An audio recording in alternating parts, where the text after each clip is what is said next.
Why are some numbers significant? Whether I'm measuring my radishes, or the length of a pen, or I am measuring the volume of a liquid in a graduated cylinder. And then, of course, there's the question of whether I'm using a graduated cylinder or a volumetric flask. All of these involve different measurement instruments, and of course there's lots of other ones. Each one of those measurement instruments has its own unit. And then, of course, there are some measurements we take, like pH, that don't have a unit at all. Let's take a look at that pen again. I used a ruler to measure it that had millimeter markings and centimeter markings. Pause the video for a moment and record what you think the length of this pen is. Okay, hopefully you took time to do that. What did you say the length of this pen was? Did you use millimeters? Did you use centimeters? Well, I'll give you my values. It looks to me like the length is between 12 centimeters and 13 centimeters. It's more than 12.5 centimeters, and it looks to me like the end of the pen is probably between the 8 and the 9. So I'm going to estimate the next decimal place beyond that 12.8 and estimate probably 12.85 centimeters for the length of the pen. So I'm going to switch over to OneNote now and write down some of the things that we just discussed so I can sort of summarize what we've done. We were just looking at the length of the pen, and when we decided on how long it was, we recorded the value and we were careful about several different things. So we have a certain technique that was important. And this is something that you're going to talk about a lot in lab, but we might as well talk about it a little bit here. We're going to be really careful. When I was setting up the photo for this, I made sure that the pen was oriented so that it was lined up with the 0 point on the ruler. And I made sure that my camera was right over the measurement that I wanted. And we would do this with our eye as well, because if we look from a different angle, we won't see exactly the right value. We'll see one that's a little bit higher or a little bit lower. So we have to have our observation equipment, which is often our eyes, lined up right over whatever the measurement is that we are making. And then the other thing that we noticed was that we estimated the next digit that we couldn't read off. So we estimate our first uncertain digit. And all of this is hopefully helping us to understand why are some numbers significant and other ones aren't.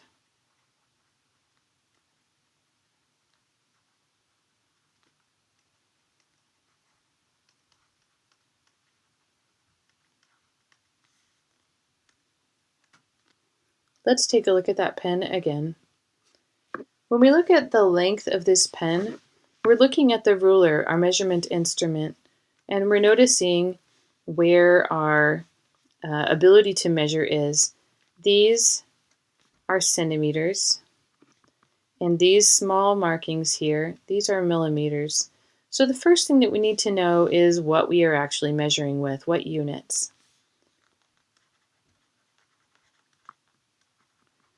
And we need to make sure that we record them. When I record the length of this pen, if I just tell you that it is 12.85, well, you don't know what I'm talking about, right? It could be 12.85 inches. It could be 12.85 centimeters, which is what it was. It could be 12.85 meters, which would be a really long pen. But the point is that we haven't described what that unit is if we don't label it. And so this is why we need to include a label anytime we are talking about a number. But let's talk about the significance of the numbers that we recorded. So our first estimate here is that we can see that this pen is somewhere between 12 and 13 centimeters for its total length. And so we know that our 12, because it is more than 12 but less than 13, is a significant number. We know that our total pen length is more than 12 centimeters. So we can't stop at 12, right? If I told you that this pen was 12 centimeters, I would be chopping off the tip of this pen. And it's not 12 centimeters, it's more than that. But if I told you that it was 13 centimeters, it also isn't correct. So we have to use our measurement tool to go to the next level to give us a more precise measurement. So when we look at these graduations on the ruler, we can count 1, 2, 3, 4. This gets us to 12.5, which it's still longer than that. So 12.6, 12.7, looks like 12.8 is right about there. And so that's why I estimated that next decimal place, right? Let's take a look at what I just did. I looked at 12.8 centimeters right here, and I said, you know what, that's not quite right. But if I look at 12.9, 12.9 is a little bit too long. So I can't read this 5 right here, this 100th place off of the ruler with any kind of precision at all. And so this is the digit that I am estimating. But all of these numbers here are significant. They're significant because I was careful when I set up my measurement.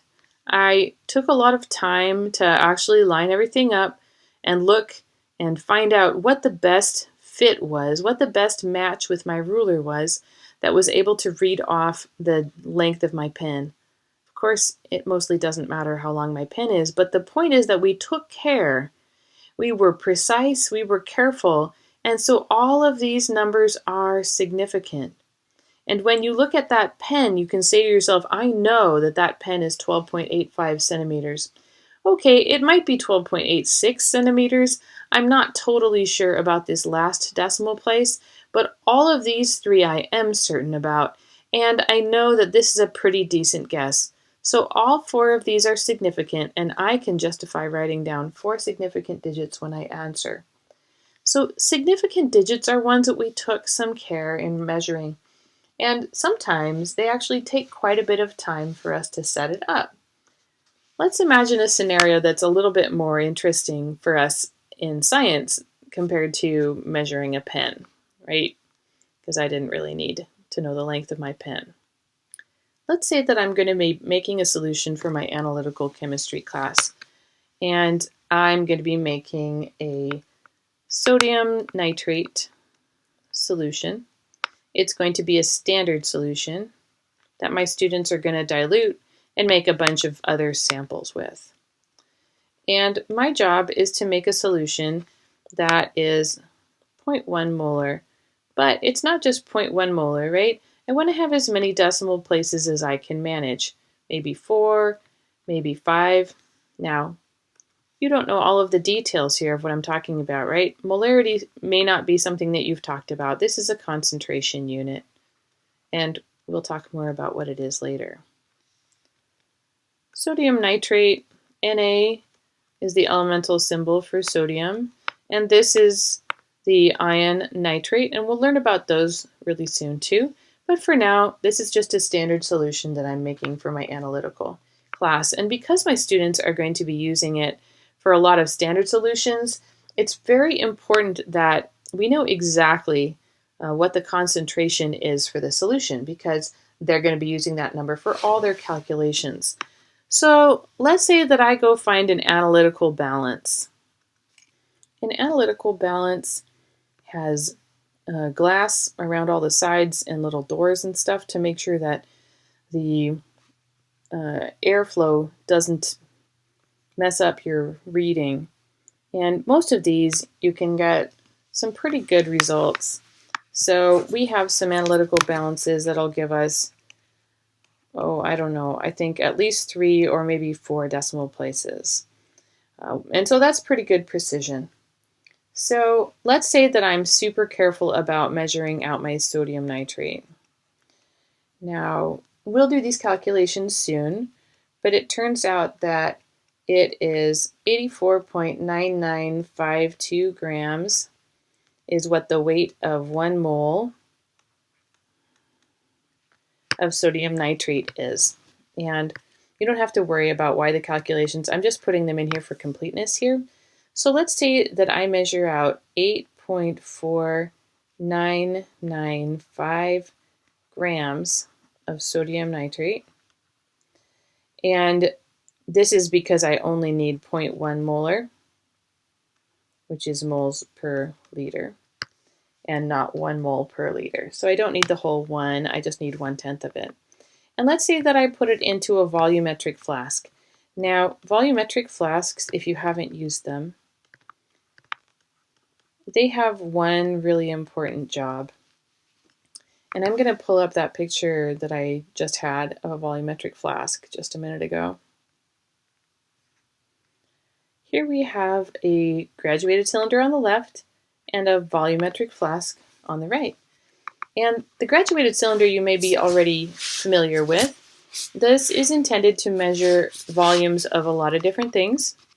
You fill it up, you take a look at where the meniscus is on your liquid, and then you read off the volume. This is a 10 milliliter graduated cylinder, and so I can measure anywhere from 0 to 10 milliliters with it. This, on the other hand, this is our volumetric flask, and its job is to measure one volume. Unlike the graduated cylinder, it only measures one volume. It's really hard to see on this picture, but there is a fill line on the neck of the volumetric flask, and the idea is that if you fill it up to the fill line, where the meniscus of the liquid is just right there at the fill line, then the volume here will be very precise. And so since this is a 10 milliliter volumetric flask, it would be able to get us 4 significant digits, and we would have 10.00 milliliters of whatever our liquid was in this. Now, instead of a 10 milliliter volumetric flask, I was talking about a 1 liter volumetric flask. So let's imagine that our 1 liter volumetric flask has 4 significant digits as well. It is exactly 1.000 liters when it is filled. It's a lot bigger than this one, but it looks exactly the same. So I'm just not going to go ahead and put up a separate one here. So just to reiterate, we had 8.4995 grams of sodium nitrate, which is the same as 0.1 moles, except it's not 0.1 mole, right? It's really 0.10000 moles. And we have 1 liter of a volumetric flask. So what you do with the volumetric flask is you take your solid powder and you put it into the bottom of your flask, and then you add water up about halfway in the flask, and then you shake it up until the solid dissolves, and then you fill it up the rest of the way with the distilled water or deionized water, and then you cap it and invert it multiple times, usually about 10 times, and then you let it settle. And when you have done that, you have made a volumetric flask full of whatever your reagent is, and your volume had, let's count them, 1, 2, 3, 4 significant digits, and our mass had 5 significant digits.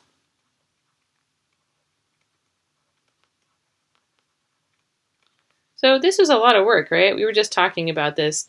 So even just talking it through is kind of a lot of work. So if my volume has 4 significant digits and my mass has 5 significant digits, how many significant digits should we have when we record our molarity?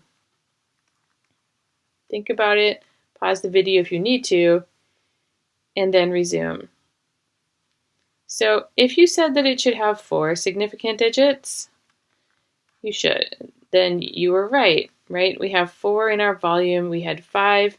We're going to lose one, but it's okay. We're going to have a molarity of 0.1000 molar, and our solution was sodium nitrate.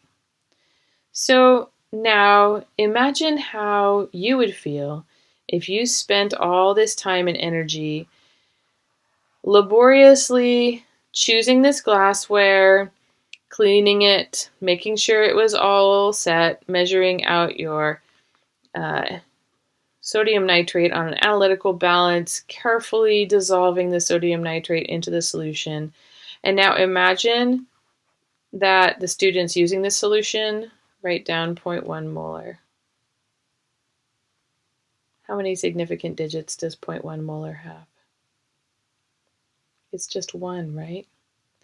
Did you work that hard for one significant digit? I don't think so. If you just wanted one significant digit, right, all we would need is like 8.5 grams, and we could have done this in a beaker. So we are not interested in having everybody drop those additional 3 significant digits. So all of those digits that we worked for, they are all significant because the measurement equipment that we used was able to measure that precisely.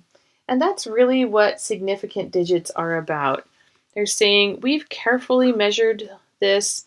We have made sure that our meniscus was absolutely lined up. Our balance was calibrated. All of the instruments that we used were carefully used. We used proper laboratory technique when measuring all of these things, and that gives us the right to have these measurements be significant. So I wanted to take this time to talk about the significance and why some numbers are significant.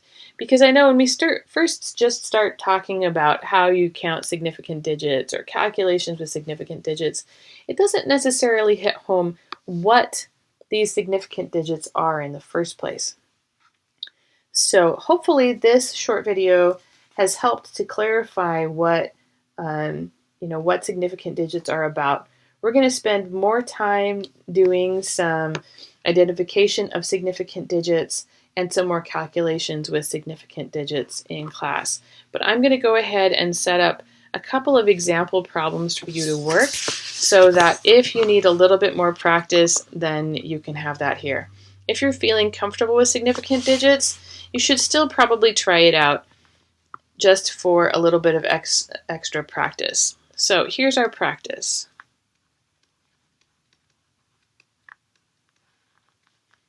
In part 1, we are going to identify the number of significant digits. And yeah, I know I say digits and then I write figs. Significant figures, significant digits, it's the same. In each number, that we have below. So I'm going to write out some numbers. So A will be 1.22 grams. B will be 0.0316 moles.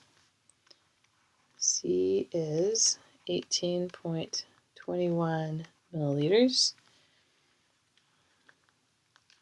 D is 6.03 times 10 to the minus 7 meters. E is 0.000. No, only 2 zeros. 0.0020 grams. And F is, A, B, C, D, E, F, yep, all right. It's 1.7 liters. Okay, pause the video and identify the number of significant digits in each, and then unpause and I'll do it with you. All right, so hopefully this is just a check. All 3 of these significant digits are here. Presumably you would have put your mass on a balance and read 1.22 grams. This is a balance that would be like the one that's in your laboratory kit that you will be picking up soon, if you haven't already. Now, the second number here, 0.0316 moles, we remember that these 2 zeros are just placeholders, and so it is these digits that are significant, and so we have 3 again. And then in this volume, we probably were estimating this using a graduated cylinder perhaps. And we have 4 significant digits in this answer. Now over here, even though there's a 0 here, this is not a placeholder 0 because it is between 2 non-zero digits, and that makes all of them significant. But the 10 to the minus 7, this is the placeholder that tells us how small this number is, so those are not significant. Now in this number, all 3 of these zeros are placeholders, and only 2 of the final numbers are significant. But the 0 that comes after the 2, this is a significant digit because it has a non-zero digit before it. And then in this liter, or this volume, we probably just used a beaker to measure this one. We only have 2 significant digits here. So hopefully you got all of those right. In our part 2, we're going to go through a little bit of calculation practice. So we're going to calculate some quantities using the numbers in A through F. So in part A, I want to remind you that density, which often gets the Greek letter rho, is equal to mass over volume. So let's go ahead and use A and C to calculate the density and record your answer with the correct significant digits. So pause the video and do that now. All right, hopefully you divided 1.22 grams by 18.21 milliliters, and you got a number that looks like 0.0669996 gram per milliliters. But of course, not all of these are significant. So when we look at our 2 numbers, we had 3 and we had 4. This is a division, and so we're going to just keep 3, which is the smaller of our 2. These 2 zeros are placeholders, so that means these are the 3 digits that we should keep. But when we look at the rounding, this number here is larger than 5, and so we need to round up this next digit.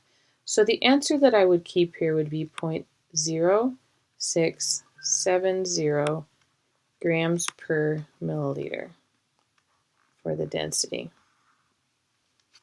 Now, for the next problem, we're going to learn pretty soon that molecular weight is grams per mole. The molecular weight is the mass of 1 mole of any particular compound. So we don't really need to know what kind of compound we're looking at, and this probably isn't even going to be a number, but let's just go ahead and use the numbers for B, which is moles, and for D, which is grams, to calculate the molecular weight. So pause the video and then calculate it. Okay, hopefully you recognized that we needed to put the 0.0020 grams on the top and the 0.0316 moles on the bottom. And my number isn't going to make any sense here because this number is way too small. All the molecular weights are 1 gram per mole or larger. But anyway, we're just doing math. So we get 0.06329 gram per mole in our mythical molecular weight here. So when we looked at those answers, we saw we had 2 significant digits here and 3 here. So that means we can only keep 2 in our final answer. Now we don't have anything complicated going on here because we don't need to round. This digit is less than 2, so we don't round up. So our final answer would be 0.063 grams per mole. And if you want to write either of these numbers in scientific notation, you totally can. It's really up to you, whatever you prefer. Okay, one more calculation just for practice. We've already talked about molarity. Molarity is a concentration unit that we give the capital M, and it is moles over liters. And of course, we'll talk more about what moles are very soon. But let's go ahead and just use the numbers from B and E to calculate the molarity, and again use the significant digits. So I'll scroll that back up so you can see those numbers.